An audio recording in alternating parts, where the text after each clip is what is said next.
What's up, everybody? Welcome to our YouTube channel. This is Astrid and OJ.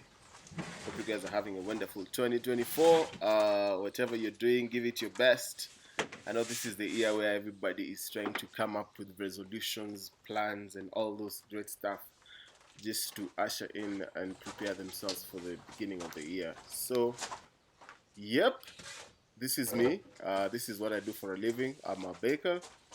And basically what I'm making today is sourdough breads. I have a couple of different types and varieties of there, and I thought why not take a video so that you guys know what I do for a living. So this is who I am, as you can see. Yeah, thank you so much for everybody who watches our videos. Thank you for subscribing, thank you for liking, and thank you also for sharing. I was very shocked that we have people who share videos. Also, it's impressive that you guys love us into that extent. Thank you for the comments that all of those guys who really want us to grow. We really appreciate the growth. So yeah, I thought why not show you guys what's happening. So basically, what I'm trying to do in this dough is I want to fold it and make it rest for another couple, 3 or 4 hours, so that I can bake it. So sourdough breads are one of those old ways of making flour. It's just a fermentation of flour and water. You make it rest for some particular days, and then you're gonna make your starter, and you're gonna use that as your yeast. So it's a very natural way of making bread. And as you can see, whatever I'm making there right now, it's a fruity sourdough. So I just sprinkled some of the dry fruits, sultans, and some of the berries there. So I'm just gonna fold it and put it to rest in one of these wooden baskets. Actually, I made them my own. I'm a bit handy when it comes to wood, so I try to create things that would actually help me for my use at home. So yeah, guys, I hope this video is it's also like an encouragement or whatever. I'm just a home baker, and basically that's what I do, and I'm happy to do this, to see where it's gonna lead me this 2024. So yeah, guys, what are your resolutions for this new year? What are your plans? Are you planning to move? Are you planning to stay strong wherever you are? Are you planning to divorce? Are you planning to get married? Are you planning to sing for someone? Whatever your plans are this year, we just hope that it's my prayer that it's gonna work out for you. If you're in a space where you don't like, if you're in a job that you really, really don't like, I'm praying that this year you may be in the better place for yourself. Yeah. So here we go. Even as I am alone in Kenya, as Astrid is in Mauritius, I saw it is important for me to share what I do for a living here back in Kenya. Also, maybe she's gonna share what she does, what she's doing, particular right now in Mauritius. Yeah. So this is my second dose right here. This one was a bit. This one was actually very. It was very. It really pushed itself a bit longer. As you can see, it's very different than the first one. So it was very. It was a bit more wet. I don't know what was the sense behind it. So for this one, what I'm actually adding on top, those are sunflower seeds and some pumpkin. So pumpkin seeds and sunflower, and then I'm just gonna fold it on this way. I'm gonna roll it and also just put it to rest for the next 4 hours. To say, yeah, I think they rested for 4 hours, and it really actually turned out very well. And actually, for this particular day, I actually minimized my starter. When I'm baking a big batch of probably 6 kgs of wheat flour, I usually put around 1,000 grams of starter. But this particular day, I don't know what was going on. I got a mix of myself a bit, and I found myself putting 400 grams. So I was a bit scared because it's gonna take so much longer to rise. I was scared that I wouldn't be able to manage to deliver them on time, but wow, it actually really surprised me, and I think I love this recipe. But a friend of mine who is German, who is one of my clients, they like it more sour. So these ones were not that sour. I think also as Kenyans who love sweet stuff. So I'd actually recommend this recipe for people who don't love it very sour. So this was actually very nice. It really turned out.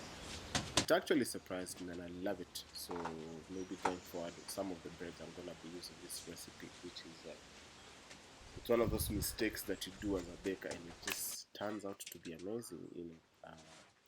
For you just to see your dough manifesting and raising to this capacity. So yeah. So, and I just wanted to give you a short story on how my love for cooking, baking started. When I used to be young, I think I really wanted to be in the kitchen so many times. Even though I wanted to be a pilot, something also was telling me, by the age you can cook. Just as a child, you want to be next to your mom when she's frying stuff. You just want to taste everything.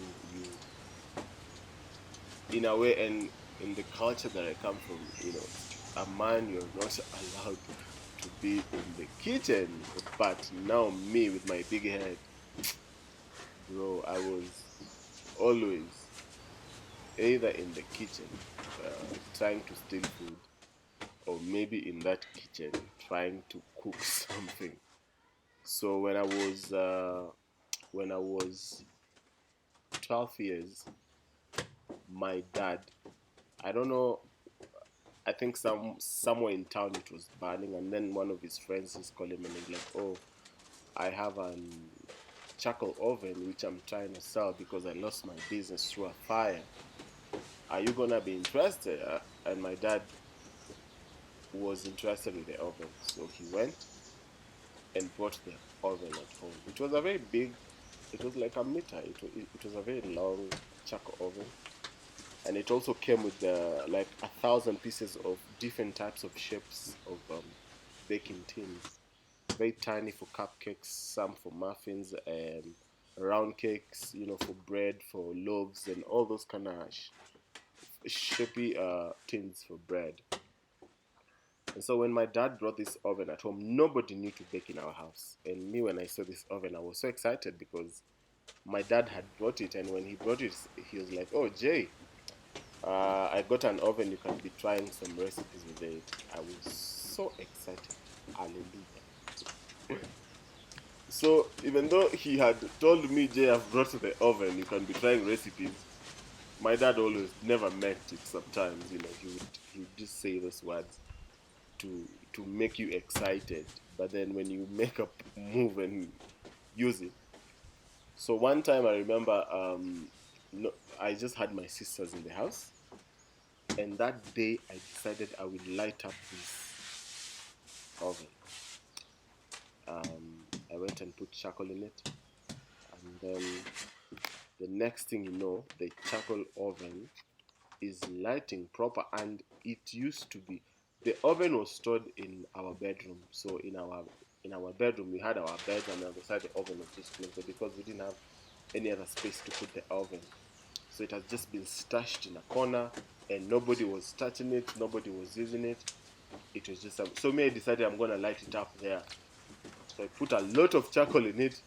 I go in the kitchen, I mix my own funny flour, just put flour, sugar, everything together, bombard them in a tin. The oven heat up proper. The house was hot, almost even burning. I didn't care. I threw my cakes inside. My sisters were complaining. They had already said, "Oh, Jay, this one we have to report you."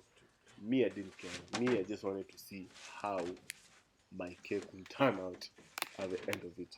To be honest, it was a very shitty cake. Like it was nothing compared to what I'm doing. Actually, it was not even a cake. It was just flour and sugar together in a tin. It was bad.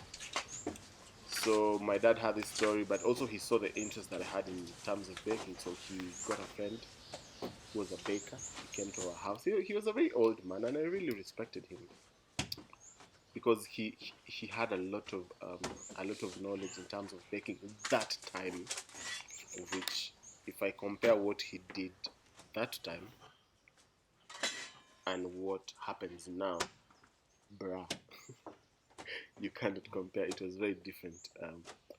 So yeah, so my dad just brought this guy in, and then the guy started showing us I think he made scone. That's what he made. He made like you see like a scone bread. So, but he was very talented because he knew how to create. He'd make like ribbons with it. He would make them round like a coil. He had a lot of nice shapes. So he trained us on. He showed me and my elder brother on how to do it. And I'm not sure if my dad even paid him. I think he just came a friend who just teaches him how to bake, and that's how I learned a small recipe from this old man. Um, I think I still have the recipe in my head. I've never forgotten because it was very simple recipe. But if I remember then, which was almost 2010 year, and what I'm capable to do now, there's a lot of growth that I've come through. Especially since in my culinary school we didn't learn more about baking. It was just basic baking styles and all those kind of things. Especially in baking is where and especially in bread, I really have done a lot of research on my own just to be able to come with great stuff. So yeah, so that's one of the ways I came up and learned on how to bake, and even my dad really admires the progress that I came, the resilience, and also just the talent that I put on myself to be able to mature my gift of baking. So yeah, and I think also just that is one of the lessons that comes with life is that when you're given lemon, just make some lemonade, and that was it. When I couldn't become a pilot because of the challenges in life. I had just had to pick whatever that was cooking for me, and that's what I am right now. It doesn't mean that my dreams are put in a casket. Um, the dreams still are still there, but for now, this is what I am good at, and I'm enjoying doing it. I love it with all my heart, and yeah, it's my life now.